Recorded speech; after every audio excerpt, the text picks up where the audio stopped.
Hi there, gamer guys and gamer gals. This is John Arnhem, your indie detective, here with episode 6 of the Indie Detective Review series. This week we've got 3 new indie games in the building management simulator genre. Coming up first, we've got BlockHood, an ecological high-rise builder. Then we'll look into recent release Terroir, a winemaking tycoon game. Lastly, we go 2D with 2016's Project Highrise, the spiritual successor to Maxis's hit Sim Tower. Now, if you're not familiar with how we do things here on the Indie Detective Review series, we do 3 things for each game. The first thing is a basic overview about the game's plot, genre, and development history, followed up by some gameplay basics like scoring, difficulty, controls, and some functionality basics. And then third, we look at the viability and value, something that's really especially important for early access titles. We talk about the game's costs, content, completeness, and any recent updates and patches from the developers. So grab your shovel and blueprints and let's get looking at some management simulators. BlockHood is a super chill building and ecology simulator that challenges players to build experimental neighborhoods that take into account their impact on their ecosystem. The game emphasizes ecological balance, and so this is also fundamentally a resource management game. Players have hundreds of blocks and tiles to experiment with, and the ideas of architecture and structural soundness are very loose, so you can go wild with your experimentality. Every block and tile takes and produces some sort of resource or waste material, and drawing new inhabitants, both human and animal, have specific requirements. As such, players must plan their development carefully. Failing to provide the necessary resources for a block will lead to its eventual decay, and since everything is interdependent in this game, a key failure can lead to cascading decay across the entire hood. But in BlockHood, the environment is very forgiving. There is nothing you can't come back from, and you can always tear it all down and start from grass all over again. So let's talk about some of BlockHood's gameplay. BlockHood features a variety of gameplay modes to help players master the aspects of the game. There's a very comprehensive set of tutorial missions that will show you how to do everything from watering the grass to developing consumer industry. But if the Steam achievements page has anything to say about it, most people just skip right over these. Only 8.5% of owners have completed the basic tutorial set, and there are 3 more sets beyond that. However, these tutorials are almost moot, as BlockHood features a wonderfully heartwarming, if short, story mode that follows a young Hood resident and his porcine friend Parker. These missions don't assume any level of skill and will show you exactly what to do, just like the tutorials do. In addition to the story, there are also challenge and sandbox modes to challenge players' creativity and knowledge of the game. The latter mode features dozens of tasks and a variety of maps, ranging from seemingly simple to hours-long resource balancing acts. Building and constructing is very simple and intuitive. Pathing for building tiles access is very forgiving, and the tile-based system lends itself well to vertical building since everything simply snaps together. The game encourages verticality because certain tiles needed to attract animal residents don't fit well between layers like trees. You'll want to keep a healthy large field open outside for nature to take its course and to reap the benefits of the resources that it gives you. Ultimately, success in BlockHood is whatever you want it to be. It isn't restricted specifically to dollars earned unless you're playing a challenge that requires you to make money. This is great for the experimental feel of the game, and it allows players to build crazy structures or just try to meet their residents' happiness needs. There is one area where I think the game falls short, and it's that the sheer amount of resources to manage becomes a little overwhelming. If you've watched my videos on Production Line and Rise of Industry, you'll know that I generally like management games, but this differs from those in a few key ways. First, it's very difficult to develop the production of any one resource to the point where you can ignore it for a while. A few times during my playthrough, I would have my grand schemes interrupted because I was suddenly short of groundwater and needed to build sprinklers. It seemed nitpicky, and while micromanagement is a key part to most building games, BlockHood makes you micromanage dozens of resources at a single time. The second way it differs, and this may actually be a benefit for gameplay, is that you don't need to worry about logistics at all. All resources are delivered to and drawn from a bottomless inventory. Blocks only need a path to the ground, and beyond that they operate autonomously, producing resources as long as the supplies are available. Well, that about covers all the key aspects of BlockHood's gameplay, so let's talk about the game's viability and value. As I was writing this review, about to say that we haven't heard any updates from the development team since the game launched 2 months ago, an update queued on Steam with a changelog promising new blocks and upcoming updates. Ongoing attention to the game by developers is exactly what I look for in determining viability, which is the most important thing for early access game. This is not an early access game, but it's still important for finished titles as well. This update added 2 new languages to the game to a total of 9, with more promised in the future. As for ongoing value, the present price point is $15, although it was down to $10 during the summer sale just a couple of weeks ago. This price is right for a specific type of gamer. If you're an artsy, imaginative sort, the kind who played The Sims for its house building and its decoration features, or if you enjoy architecture as an art, this is the game you want at the price you need. However, if on the other hand you're a gamer that's less into architecture as an art and more into building as a business, you might not get $15 worth of enjoyment out of BlockHood. It's very pretty, it gives you a lot of freedom, but it's just not a business sim. And while the ecological interaction between blocks, the cause and effect of your building, makes her an interesting teaching tool, I found that it tries too hard to force this lesson. The effects of overdevelopment are felt more strongly in games like Cities Skylines, although BlockHood performs competently in making the lesson feel more intimate, more personal. So what's the detective's verdict on BlockHood? Thumbs up for viability, thanks to the completeness of the game and ongoing dev support, but only a kind of wildly side thumb to value, kind of a 50-50. This has potential as a classroom tool for sure. And it's great for casual gamers, but serious management sim gamers might not find it to be their cup of tea.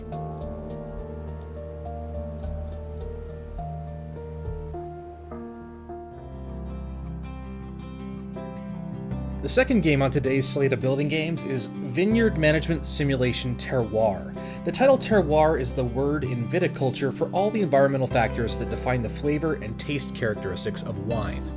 This includes the soil quality, rain and sun exposure, and dozens of other factors that distinguish your 2-buck chuck from the aged classics. Terroir the game will challenge you to manage a few of these factors while you grow your own crops of grapes, ferment it into wine, and market it for profit. And as you can see, it presents you with a very simplistic tile set that makes up your vineyard with hand-drawn art, filling out the helpful explanatory menus. You have 100 years to manage your vineyard, grow its acreage, perfect your winemaking skills, and grow your prestige. From your modest starting chateau, the lofty price ranges of later upgrades may seem insane, but if you can manage just to get a few good harvests and sell one strong vintage, you'll have money to burn in no time. The game is balanced towards being challenging. It forces you to learn proper crop management techniques. By way of example, until I understood the relationship between weather and canopy management, my Cabernet vines always suffered a rot that limited growth and I guess made it taste weird, so I went bankrupt twice before I even figured out how this game worked. So let's talk a little more in depth about Terroir's gameplay. I think this should feel familiar to veterans of the management simulation genre. As your vineyard grows, you'll need new technologies to ward off pests and harvest faster. You can leverage bank loans for rapid growth, and buying certain tiles offer adjacency bonuses for your grape fields. Growth cycles are clearly marked by intuitive pop-ups and monitored by status bars on the right-hand side of your screen. The only thing you need to remember to monitor unprompted is the barrel aging process, which is easy to forget and can lead to undesired wine profiles. Your initial vineyard is limited to 2 varietals, but your options grow as your property grows, since different types of grapes require different soil types. It's not a super long game like most indie games tend not to be. You can probably get through a single 100-year playthrough somewhere in the neighborhood of 6 to 8 hours, but that number can definitely be expanded by the need to experiment to perfect your production recipe. It took me 15 years to produce a 5-star Cabernet, which is the easiest wine to master, and I still have yet to please the higher prestige wine tasters. I think I would be remiss if I didn't mention the one thing that I really didn't like about this game, and this might seem nitpicky, but the soundtrack is really repetitive and annoying. I think there's only 2 or 3 tracks, and here, let me play a bit of it for you.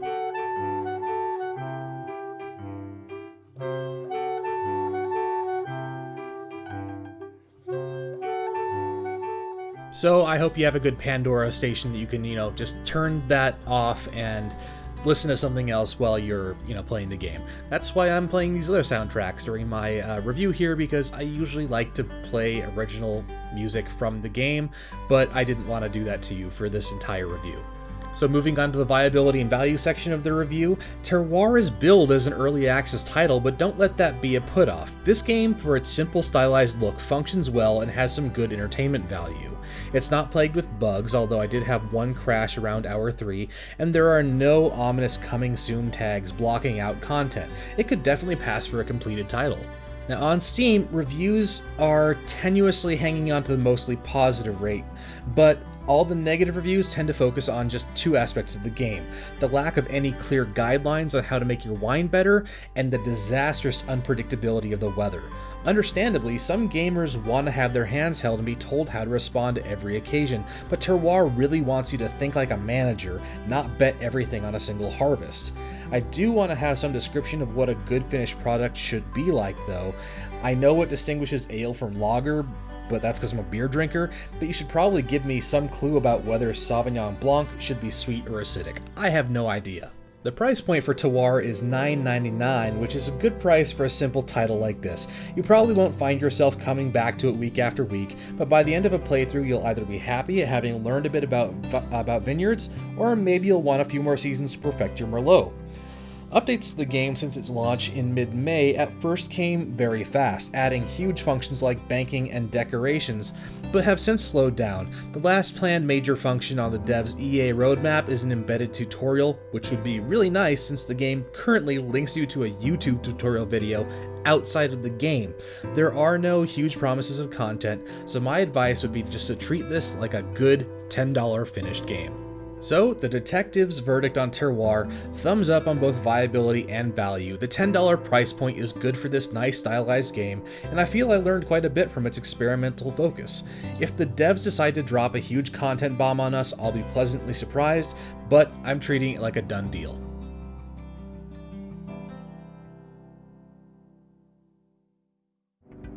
The last game on today's list is a bit older. It launched last September, but it's a title I was super excited to talk about. As a kid, I must have logged a couple hundred hours playing Maxis' 1994 title Sim Tower. This new game, Project Highrise, is everything I loved about Sim Tower and more. It looks like Sim Tower, builds like Sim Tower, and like that construction sim patriarch, it gives you all the tools and freedom you need to make a really, really cool building. Now, at launch, Project Highrise was both an expansion on that original concept of the sim builder and also a narrowing of its origin. The game allows you to get far more personal with your tenants, largely as a function of its good art and technology that can put thousands of individual characters on screen. However, while the base game has more options for condominiums and offices, along with their related services, than Sim Tower ever had, it lacks the ability to make hotel units or entertainment values, which were a key part of that original game. But then along came DLC. 7 months after launch, we got the Las Vegas DLC that filled in that gap, adding hotel rooms, concert halls, and the ability to set room prices. But I'll get more into the DLC later. For now, the game is a 2D vertical construction sim and building management game where you simply need to turn a profit by pleasing your tenants, completing special bonus contracts, and expanding skyward. You have the option to build offices, condominiums, and all the services they could ever possibly need, but it's hard to please everyone. For example, offices are loud, and residents don't like loud. You'll also be building restaurants, retail, and even a subway station, all in the name of tenant satisfaction. But that's straying into gameplay territory. In short, Highrise is a beautifully presented successor to Sim Tower that plays similarly and gives you a lot of freedom on how to do so. Gameplay section! Project Highrise has two basic gameplay modes: challenge scenarios, which require creative building and money management to meet a specific goal, and then there's the custom sandbox mode. Beyond the building types I just mentioned, you need to follow a sort of research tree using the influence resource to unlock an interior designer, building manager, and political lobbyist to access the best decorations and to build to the highest floors. Similarly, you have access to powerful bonuses purchased with hype, basically a measure of how much media exposure your real estate's been getting, and these bonuses can be an absolute game changer, convincing discontent tenants that maybe they don't actually mind working next to the waste station, or allowing additional budget-saving loans. Your building also gains prestige as it grows in size and population, unlocking corporate headquarters and luxury condominiums with their premium rents and picky tenants. But the surest route to disaster is to anger more than a couple of these top-tier folks. If they leave, they will heavily damage your reputation, and waves of other tenants will follow suit, dragging your prestige to negative levels and spelling absolute financial doom. Some other elements that distinguish this title from its predecessor are the necessity to run utility lines and plumbing through your building, the need to maintain your elevators, utility panels, and rental spaces, and some very neat building options like rooftop restaurants and towering glass lobbies. You can even build your tower in gravity-defying ways or span gaps between multiple buildings with sky bridges. Okay, but now I need to move on to the viability and value discussion and tackle a major issue that I'm having with Project Highrise. Publisher Casito Games is a division of another media company you're likely familiar with, Calypso Media, famously the creator of the Tropico series of games. What used to be my favorite franchise of management sims, that's Tropico, has turned into a platform for cheap DLC packs, giving you maybe a new map, a hat, and a handful of buildings for $3 to $4. Tropico 5 had a dozen of these, and now Tropico 6 has been announced, and I probably won't even be buying it. In terms of Project Highrise's ongoing viability, this gives me some cause for worry. I mentioned at the beginning how the base game didn't allow for hotel accommodations to be built, and that came in April's $7 DLC pack. If Sim Tower was the benchmark for this game, and hotels were a big part of that original game, then this was likely a conscious decision to hold back this content. And so this impacts my evaluation of the value. The base game is $20, and even without hotels, I enjoyed $20 out of Project Highrise. It's pretty, it's challenging, and it's intuitive and functional, and it's nostalgia on a bun. Is it worth $27 for the base game and the expansion? Probably, yeah. I just don't want the publisher doing creepy Electronic Arts type stuff by holding back content that should be in the game and releasing it as DLC later. It's just sleazy. So yeah, I see value in those things, but where I see less value is in content beyond that, which is basically just aesthetic wallpaper. It doesn't change anything underneath. On Thursday, July 13th, a new $2 DLC dropped called Miami Malls, which purports to add 15 new shops to the game. And no, that's stepping in the wrong direction. You know why? Because the game offers mod support and supports the Steam Workshop.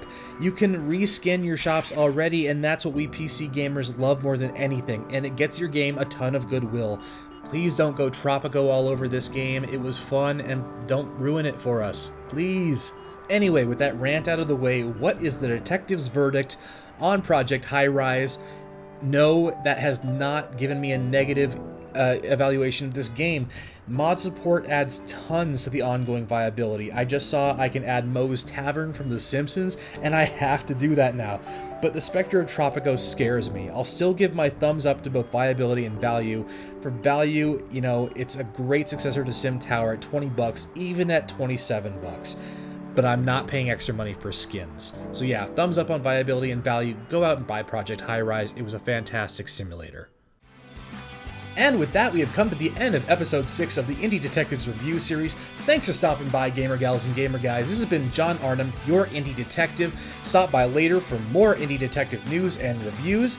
If you would like to support our channel, go ahead and hit the subscribe button, hit the notifications flag to get our newest video updates and notifications, and if you would like, go ahead and hit the like button on the bottom of this video. It really does help us out a lot. Leave me comments to know what games you would like to see more of. If I can give you some gameplay footage or do a review for you, I will happily do so. Check out some other videos on our channel by checking out the playlists in the videos tab of the channel, and thanks for stopping by. I will see you again later. This has been John Arnhem, your Indie Detective, signing off.